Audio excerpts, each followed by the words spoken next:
বোঝো ঠেলা এমনটা কখনো হয়েছে? ঈদের পঞ্চমতম দিনে এসে বরবাদের প্রেশার সামলাতে না পেরে হল মালিকই পালিয়ে গেছে। মানে হল মালিক ভাবছে যে বাপরে, আমি যদি টিকিট দিতে না পারি এ যে এখন শুরু হতে পারে, তার আগেই ভাই আমি ভোঁভা কেটে পড়ি, নাহলে আমার ওপরে বিপদ ঘটে যেতে পারে। এই আশঙ্কা নিয়ে হল মালিকই পালিয়ে গেছে হল ছেড়ে। এটা বরবাদের ক্রেজ, এটা আমাদের মেগাস্টারের পাওয়ার, এটা আমাদের সাকিবিয়ান ভাইদের বোনেদের পাওয়ার। হ্যালো আমার সাকিবিয়ান ভাইরা বোনেরা, চলে এলাম আরও একটা নতুন ভিডিও নিয়ে। যেহেতু আজকে জুম্মাবার, তাই সকাল থেকে একটুখানি প্রেশারটা হালকা হালকা হালকা হালকা লাগছিল না। দুপুর বিকেলবেলা থেকে সিচুয়েশনটা পুরো ঘুরে গেছে, জাস্ট 360 অ্যাঙ্গেলে ঘুরে গেছে। ছায়াবাণী ময়মনসিংহ সিনেমা হলের সন্ধ্যে 6:30টার কিছু চিত্র দেখাই তোমাদের। লোকের লোকারণ্য হয়ে গেছে, আবারও হাউসফুল হাউসফুল হাউসফুল, লোকজন টিকিট চেয়ে টিকিট পাচ্ছে না। ঠিক গত 4টে দিন যা সিচুয়েশন, ঈদের পঞ্চমতম দিনে এসেও সেম সিচুয়েশন। প্রতিটা সিঙ্গেল স্ক্রিনে দুপুর থেকে আবারও বরবাদ ঝড় শুরু হয়ে গেছে।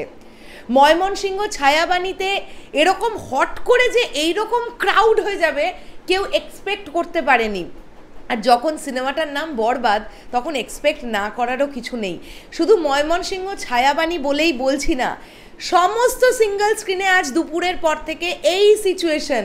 এবং প্রচুর সিঙ্গেল স্ক্রিনেও আজকে মিডনাইট শো চালাতে বাধ্য হবে হল কর্তৃপক্ষ, কেননা আজকে কিন্তু সকাল থেকে একটু হালকা ছিল ধর্মীয় কারণে, দুপুরবেলা থেকে প্রেশার পড়েছে। আর সব থেকে বড় ব্যাপার হচ্ছে বরবাদের ক্ষেত্রে রিপিট অডিয়েন্স ভ্যালু। যারা একবার বরবাদ দেখছে তারা আবার বরবাদ দেখতে আসছে। বরবাদ একবার দেখে মন পোষানোর মতন সিনেমাই তো নয়, বরবাদ মিনিমাম 2 থেকে 3 বার দেখতে হবে, তবে তো ভালো লাগবে, তবে তো ব্যাপারটা বোঝা যাবে, তবে তো আমরা এটা প্রাউড ফিল করব যে বাপরে আমাদের বাংলা সিনেমা এটা কি করে ফেলেছে, এটা কি গ্র্যান্ডার, কত কিছু দেখিয়ে ফেলেছে একটা বাংলা সিনেমা, আমরা যা স্বপ্নেও কল্পনা করতে পারি না। তো আজকে সন্ধেবেলা থেকে এগেন চারিদিকে ঝড় শুরু, মানে উত্তাল উত্তাল উত্তাল পরিস্থিতি। দর্শক আবার সিনেমা হলের সামনে লাইন দিয়ে দাঁড়িয়ে আছেন। যারা একটু আগের দিকে এসছেন তারা টিকিট পেয়ে গেছেন, যারা একটু লেট করে ফেলেছেন তারা আবারও টিকিট পাচ্ছেন না, আবারও পরের শোয়ের জন্য তাদের অপেক্ষা করতে হচ্ছে।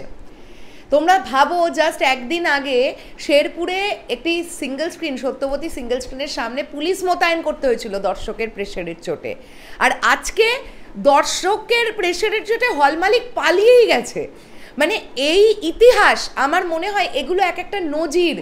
2025 সালের রোজার ঈদে যা ঘটে থাকলো বাংলাদেশের মাটিতে, প্রতিটা ইনসিডেন্ট একটা করে নজির।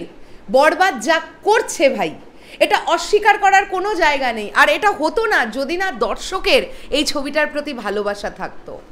সত্যি বলছি যে আফটার কোভিড মেগাস্টারের যতগুলো সিনেমা মুক্তি পেয়েছে, সব কিছুকে কোথাও গিয়ে ছাপিয়ে বেরিয়ে গেছে বরবাদ। এটা অস্বীকার করার কোনো জায়গাই নেই। আজ পঞ্চমতম দিনেও বিগেস্ট রেকর্ড ক্রিয়েট করতে যাচ্ছে। আজকে কে কোথায় বরবাদ দেখছো, এমন কি কেউ আছো যারা এখন বরবাদ দেখছো বা বরবাদ দেখা হয়ে গেছে, আজকে বরবাদ দেখলে কমেন্ট করে জানাতে পারো।